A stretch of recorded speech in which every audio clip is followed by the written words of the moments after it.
Hey there, fellow primates. I hope this video finds you well. As you can see, I'm not in my office at the museum or at home. I'm in my living room because my holiday has started. So cheers to you all.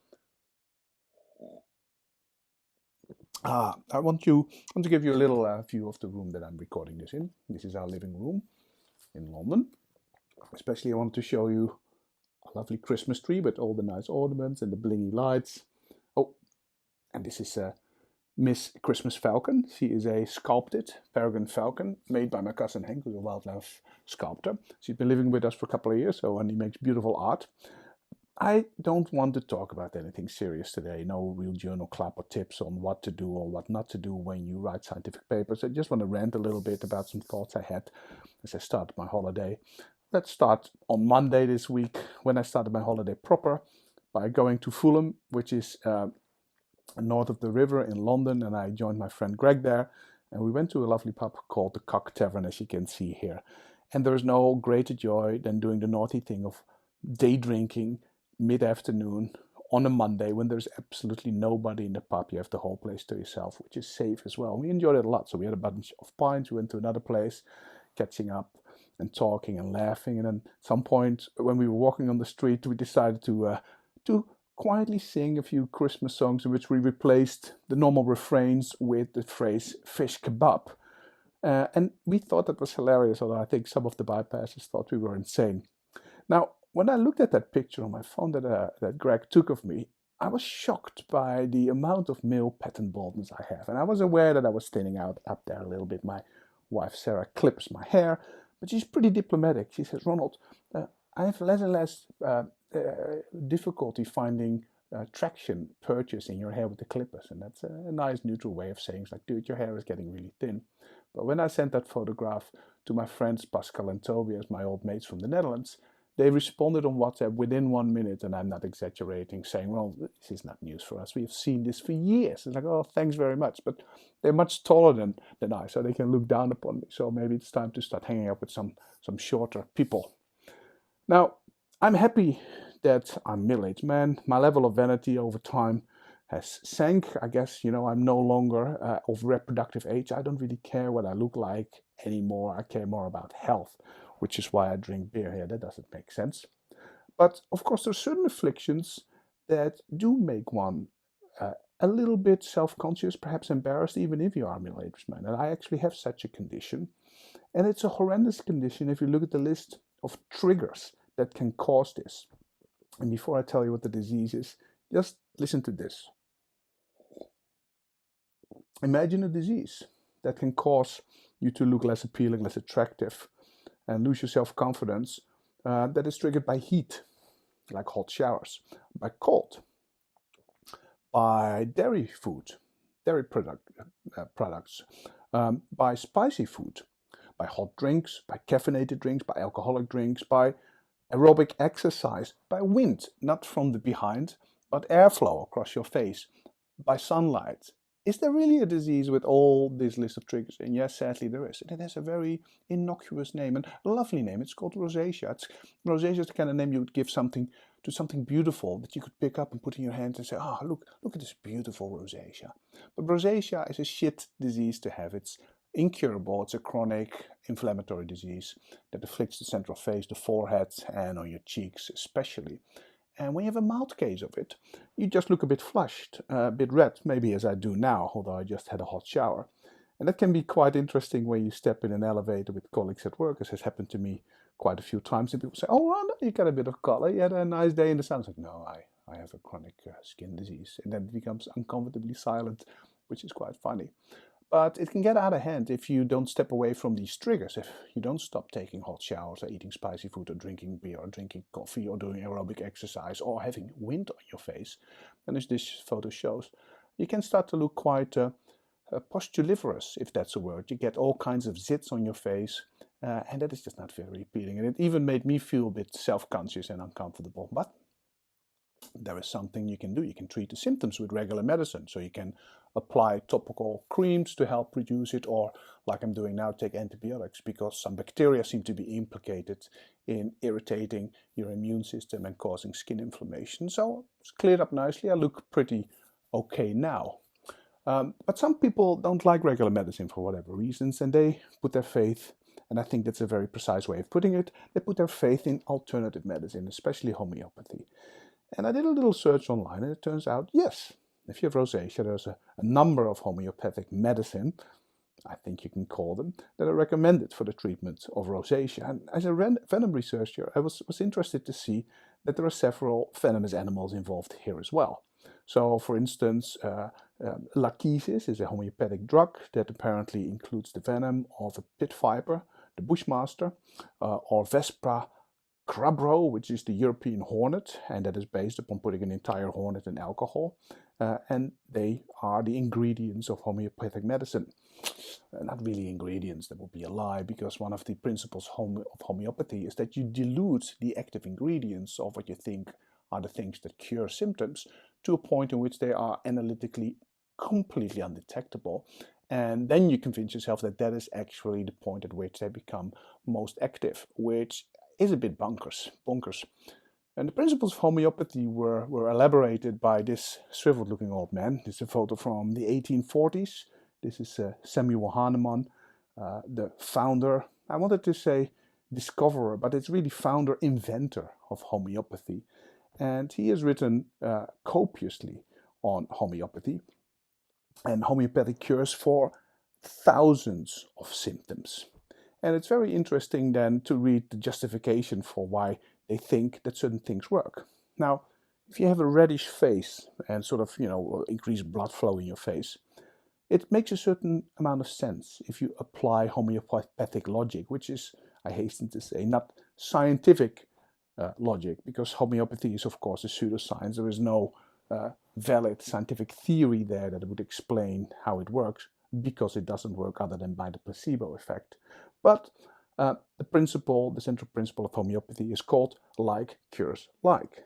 And this simply means that if you have an affliction like a red face, then you should seek a treatment with something that in healthy people causes that symptom, in this case a red face. And then it makes a certain amount of sense to use the venom of a hemotoxic venom of a snake, which when you get bitten by one of these, you will certainly get reddening of the afflicted area. Or a hornet, which when it stings you, will redden you. But then I also saw a third venomous animal in the list of recommended homeopathic treatments for rosacea, and that one surprised me. Sepia. And if you're not a venom researcher, you go, yeah, I've heard of sepia. Isn't that the shield-like thing you can buy in pet shops so your birds, your canaries can peck at it for salt? Yes, it is that. Sepia is a cuttlefish, and that thing is the internal skeleton of it. But I should say shell. But the cuttlefish, and you may not realize this, is a venomous creature as well, as are squids, as are octopuses. But the homeopathic medicine is not based upon its venom, it's based upon its dried ink sac. And I find by applying the rule like cures like, it's very difficult to understand why is sepia prescribed for the treatment of rosacea. Then again, I'm not a homeopath. Maybe I don't understand this. Excuse me. This teaches me not to drink carbonated beverages when I record a video. But then one of the principles of homeopathy is as well that if you can take one particular drug, if I can call it that, like sepia, and that can be applied into many different contexts for treatment of many different symptoms. And if you go to one of the seminal works of Samuel Hahnemann, the founder of homeopathy, this shriveled old man, then under the heading of sepia, you can find more than 1,600 symptoms that can be cured, apparently, or at least treated by sepia. I'll give you a few examples. If you have sweaty balls, I kid you not, use sepia. If you have an itching anus, use sepia. And this I want to read specifically. If you have nocturnal emission of semen with a lewd dream, use sepia. If you have twitching upward in the vagina in the morning after awaking from a dream, use sepia. If your genitals ooze in various colors and you don't like it, use sepia. So it is apparently a wonder treatment that can treat anything at all in humans, but it's not restricted to humans.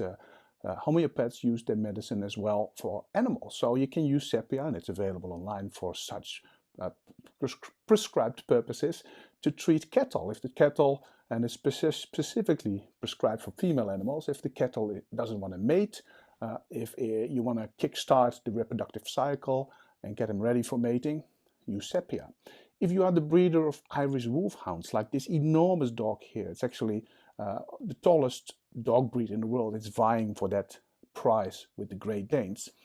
And your female dogs are, and I quote from www.irishwolfhounds.org, your female dogs are ratty and snappy, a bit aggressive, don't want to mate, give them some sepia and that will help, which I find amusing because, of course, the way homeopathic medicine works is that you believe in it. It's your faith in the medicine that causes a placebo effect that may actually help alleviate symptoms. I don't think dogs have the ability to believe anything or have the equipment, the mental equipment to set themselves up for beneficial placebo effects. But hey, I'm only a scientist, so I don't know how homeopathy works. But it's not just homeopathy where you can find the ingredients of venomous animals. You can find them in regular products as well. So a little Googling will show you that you can buy skin products especially to make you look nice and younger than you actually are. Mimics of Botox that contain animal venoms. You have Betox that includes bee venom. You have skin products with synthetic versions of peptides found in snake venoms that do the same thing as Botox. They paralyze some of your facial muscles and you go nice and slack and you can look in the mirror and you say, oh, I really do look younger. Of course, trying to forget that you really are not as young as you seem to look. So it's a beautiful way of self-deception of which humans are, of course, extremely capable. Jellyfish venom, seen that in skin products as well. But some people go further to service their vanity. And I cannot avoid, of course, in this context, if you have to just use one example, Gwyneth Paltrow, who a couple of years ago was one of the people first seen to buy skin products with this snake venom peptide mimics in it to make herself look even more beautiful. But she really is quite a brave lady. She also was in the media more recently for allowing herself to be stung by bees to create a nicer skin. I don't know where she allowed herself to be stung. She did say that it hurt like hell, which bee stings do. This goes to show that people are willing to go to extreme lengths to look beautiful and to convince themselves that really they are younger, more beautiful than they are in an unaided way. Now, of course, Gwyneth Paltrow is not a person who deliberately would contribute to scientific insights, probably quite the reverse. I think she's quite enamored of pseudoscience to sell the products on a website Goop. But there is a guy, which you can see here in this picture, who is a scientist who is even more extreme than Gwyneth Paltrow. This is Michael Smith. And Michael Smith published a paper in 2014 called Honeybee Sting Pain Index by Body Location. And the title is already a bit worrying. It's like, what did Michael do? Well, Michael wanted to know if bee stings hurt the same or different amounts depending upon where you get stung. It's like, okay, he's probably the only person in the world who couples this curiosity with the willingness to do self-experimentation. We'll come to that in a second. But what he was doing is trying to follow up or complement work done by somebody called Justin Smith. Justin Smith is an entomologist and especially an expert on hymenopterans, stinging bees and ants and wasps, who made a career out of figuring out how painful their stings were. And one of the questions that Justin Smith wanted to address is, well, you have socially living hymenopterans, you have solitary living hymenopterans. Perhaps they have differently painful venoms because if you have a solitary wasp, it needs perhaps a more painful venom to defend itself against predators than when you have a social hive where a lot of creatures can get together and sting prey together. He wrote a beautiful book, which is a sort of memoir of his research career called The Sting of the Wild, which you should all go out and read. And I just want to show you a picture of him. This is Justin Smith. And although this is a picture of his face, this picture tells you more about the size of his testicles than anything else, because that thing on his nose is a bullet end. and you do not want to be stung by a bullet end on your nose, because this is one of the most painfully stinging insects in the world. If this creature would have stung him on the nose, then he would have screamed and screamed and screamed and screamed, possibly for hours. Now, what Justin Smith did is he made a pain scale from 1 to 4 actually, and then he compared the stings of dozens and dozens of species of stinging hymenopterans, including the honeybee, and that was the research subject of Michael Smith. Now, in his book, he has a tasting manual almost of what stings feel like, and I will just read you the description of what it is like to be stung by a western honeybee. Burning, corrosive, but you can handle it. A flaming match head lands on your arm and is quenched first with lye and then sulfuric acid. Doesn't sound fun. You can handle it, but you don't want to do it. Now, Justin Smith got stung on his arms most often. That was, he wasn't experimenting and trying to get stung on different parts of his body. And this is where Michael Smith stepped in. And he did a scientific study that is remarkable, not just for the number of times he allowed himself to be stung by bees, but for the materials and methods of his paper. If you read a paper that's not in your expertise area, you're not going to read the materials and methods. That's where all the technical details live, and that is never fun to read. But in this paper, that's actually the best section. And I will give you a few tastes of it. Michael Smith chose sting locations randomly ordered by the statistical program R, so he could avoid biases in the sequence of body parts you would choose to be stung in. When applicable, the left and right side of the body were alternated. Some locations required the use of a mirror and an erect posture during stinging, for instance, if you wanted to be stung in the buttocks. He goes on. 25 sting locations were selected. Throughout the body, one location, his forearm, was selected as an internal standard, and the assumption was that stings to the forearm would induce a medium level of pain. So he created a pain scale from 0 to 10, and being stung by a bee on the forearm was a 5. So he did 5 stings, 1 standard, 3 test stings on different parts of the body, and another sting on the forearm. And so he did this protocol. He always administered the stings in the morning to avoid time of day effects. There was a delay of 5 minutes between stings, and then he rated them. And then comes the best bit of the materials and methods. He says, to apply the sting, the bee was grabbed by the wings and pressed against the desired sting location. The bee was held against the sting location until the sting was first felt and kept for 5 more seconds to ensure that the stinger would penetrate the skin. The bee was pulled away after 5 seconds, leaving the stinger in the skin, and that was left for 1 more minute. And that's interesting because bees, when they sting, they have barbs on the stinger that they can't pull out the stinger without injuring themselves fatally, because they have weakened parts of the abdomen around the stinger that rupture. So the bee ruptures the stinger stays in the wound of the victim with the pumping venom gland still attached, and that can still pump venom in there. So it's a very good defense mechanism to create really painful stings. Now you wonder, oh yeah, where did he get stung then? Well, in many locations. So you can see here in this graph, which comes from the book that Ivan Untheim and I wrote on venom, that there's quite a few locations he chose to get stung in, and you can see in the numbers how painful it was. The top 3, number 3. The shaft of his penis. Ooh, I wouldn't want to do that. Number 2, upper lip. Number 3, nostril. Apparently being stung in the nostril is the most worst thing possible. Now, the interesting thing is that, and I even forgot to say this, in his materials and methods he also creates, did I include it actually in any of the slides? No, I don't think so. There it is. It is. I can't see it on my thing. He actually mentioned the latitude and longitude of where the experiments took place, so that he could provide unbelievable detail for replication purposes. Because in science, you need to be able to replicate results so that other scientists can check that your results were correct. So, which brings us again back to this graph. Who is brave enough or stupid enough to go and experiment further, because there's still body parts that Michael didn't allow to be stung. And number 10 of pain hasn't been reached, so there's still a conceivably more painful stung to be had.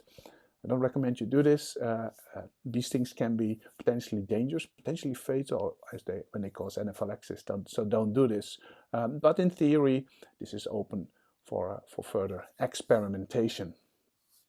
And that just goes to show that we are a curiously curious, obsessively curious primate. Why would Michael Smith do this? The work of Justin Smith had a scientific basis to understand the defensive value of painful stings that differed in their painfulness in different types of stinging hymenopterans. But Michael Smith's work just shows that yes, it hurts more to be stung in your nostril than in the back of your neck. But what does this really teach us scientifically valid? I don't know. I am a little puzzled by it. Why did he allow himself to be stung for science, apparently, on all these tender body parts? Why did Gwyneth Paltrow allow herself to be stung in the interest of beauty and vanity by bees? Why do people use the most sophisticated, powerful chemical weapons ever evolved on the planet, namely animal venoms, as completely diluted ingredients in homeopathic drugs to the point that they are analytically undetectable, in the mistaken belief that they then convey their strongest effects and can cure symptoms? Why are we so gullible? Why are we so vain? Why are we so obsessively curious? I don't know. But these are interesting thoughts perhaps to ponder over the holidays. I will do this while staying within a strict regimen of non-homeopathic doses of alcohol and snacks. I hope you have a lovely holiday. Stay safe if you enjoyed it. Like it, subscribe, sign up for alerts, and I hope to see you again, if not this side of the new year, then certainly in the new year. Take care of yourselves. See you next time.